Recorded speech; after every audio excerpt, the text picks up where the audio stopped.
কিছু কিছু মানুষ বলে বাচ্চা নিয়ে কাজ করা তো কোনো ব্যাপারই না। মা ছেলে সারাদিন তো দুইটা মানুষই বাসায় থাকো, তাহলে কিসের এত কাজ, কিসের এত ঝামেলা? তাই তাদের জন্য এই ভিডিওটা। তো হ্যালো এভরিওয়ান, কি অবস্থা সবার? Welcome to my page Tisha's blog. কিছু কিছু মানুষ বলে সারাদিন দুইটা মানুষই তো বাসায় থাকো, তাহলে কিসের এত কাজ, কিসের এত ঝামেলা? মাত্র দুইটা মানুষেরই তো রান্না করো, কি আর এমন রান্নাই বা করো? সংসার জীবনে মেয়েদের অনেক কাজ থাকে, আর বাচ্চা সামলানো তো মেয়েদের সবচেয়ে বড় কাজ।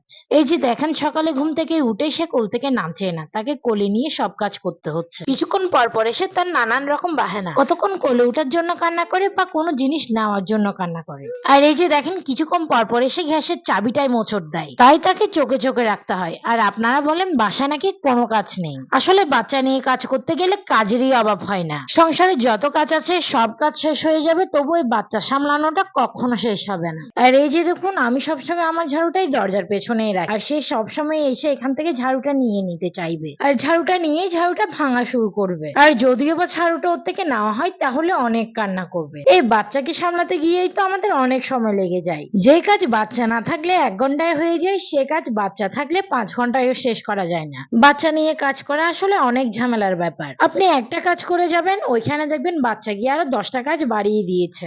আসলে একটা সংসারে যত কাজ থাকে, তার চেয়ে বড় কাজ হলে বাচ্চা সামলানো। সংসারের সব কাজ এক সময় না এক সময় ঠিকই শেষ হয়ে যাবে, কিন্তু এই বাচ্চা সামলানোটা কখনো শেষ হবে না। আর রুমের কথা কি আর বলবো, সব জিনিস একদম এলোমেলো করে দেয়। আর এই যে দেখুন, ডালঘুটনি তার রান্নার রুম থেকে নিয়ে এসে বেডরুমে এনে রেখেছে।